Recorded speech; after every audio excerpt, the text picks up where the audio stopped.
श्री शिवाय नमस्तुभ्यम 15 फरवरी 2026 को ऑनलाइन अभिषेक जो है निश्चित रूप से गुरु जी करेंगे। तो आइए अपनी इस वीडियो में हम बताएंगे कि ये अभिषेक किस चैनल पर आएगा, किस समय पूजा होगी और किस तरीके से आप उसे देख सकते हैं और आप पूजन भी कर सकते हैं। सारी चीजों को नोट करते चलिए, सामग्री जो भी है वो नोट कर लीजिए। कुछ चीजें अपनी इच्छा के अनुसार भी रखनी, आधी अधूरी रखेंगे चीजें तो कोई भी पूजा का विशेष फल प्राप्त नहीं होगा। पूजा के बीच बीच में बोलना उठना बिल्कुल भी ठीक नहीं होता है, इसलिए सब कुछ अपने ज्ञान के आधार पर चीजें जरूर से रख ले। आपको बता दें सीहोर में इस समय रुद्राक्ष वितरित हो रहा है, वहाँ पर कथा भी गुरु जी की होगी जो अपने आप में बहुत विशेष होगी। आप आस्था टीवी पर देखेंगे लाइव पर पंडित जी के मंत्रों की जो आवाज होती है जो कि कानों में गूंजती है वो मधुर अनुभूति होती है उससे कि साक्षात महादेव के स्वरूप के रूप में हम जानते हैं कि हमारे लिए गुरु जी हैं। ऐसे में महादेव को अपना आराध्य मानने वाले जो भी भक्त हैं उनके लिए दर्शन दुर्लभ है। सबसे पहले सामग्री सुनिएगा। पार्थिव शिवलिंग आपको 2-4 दिन पहले नहीं बनाना है, उसी दिन 2 घंटे या सुबह के समय आप जी बना सकते हैं पार्थिव शिवलिंग। पार्थिव शिवलिंग की मिट्टी कहाँ से लाएंगे आपको बता दें, किसी भी सनी पेड़ की जड़ से,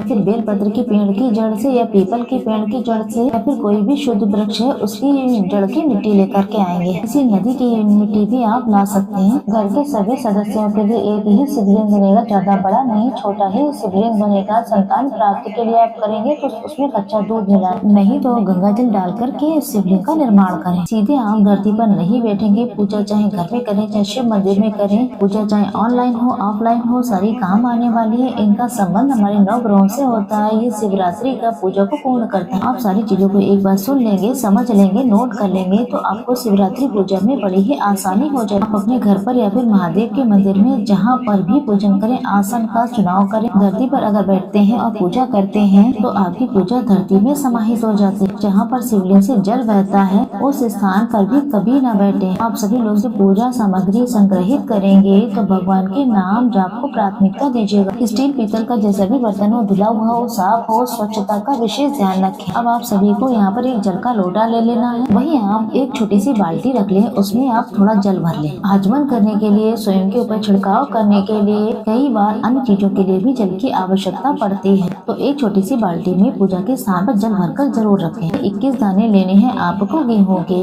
भले ही पूजा घर में करें या फिर मंदिर में जाके करें, लेकिन आप गेहूं जरूर शिवलिंग पर चढ़ाएं। इससे संतान की वृद्धि होगी, आपके रुके काम बनेंगे, आपका अपना मकान हो जाएगा।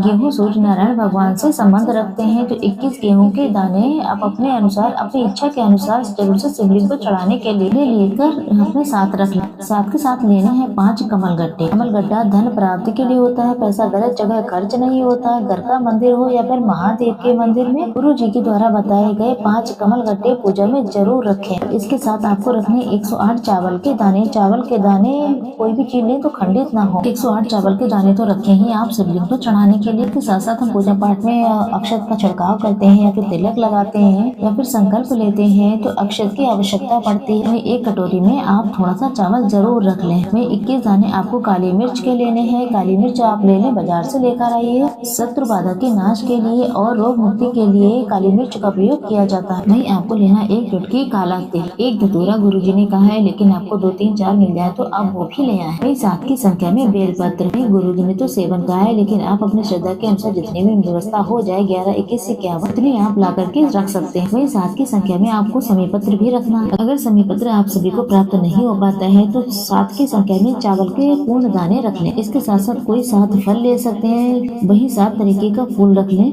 कोई अलग अलग जरूरी नहीं है, 7 की संख्या में कोई भी मिल जाए। 7 की संख्या में आप फूल रख लें। दूध, दही, घी, शहद, शक्कर, ये तो सब चीजें अभिषेक के लिए लेंगे। ये सारी चीजें अलग अलग भी रख सकते हैं या फिर पंचामृत भी बना सकते हैं। वही गंगा जल रख लें। शिवलिंग पे चढ़ाने के लिए चंदन रख लें, रोली रख लें। इसके साथ अबीर की आवश्यकता पड़े, गुलाल की आवश्यकता पड़ेगी। वही पूजा में कपूर जरूर रखें। कपूर की आरती करेंगे तो दीपक लगने है आपको, ये पहले ही प्रज्वलित करें। साथ में अच्छी तरीके से घी भर लें। साथ के साथ जनेऊ भी रख लें। जनेऊ 2 रखें, एक गणपति गजानन के लिए, एक भगवान शंकर के लिए। वही पान का पत्ता, जो भी फल मिल जाए वो भी रख लें। पंच मिठाई रख लें, दूरबा रख लें, जितना हो पाए उतना रखें।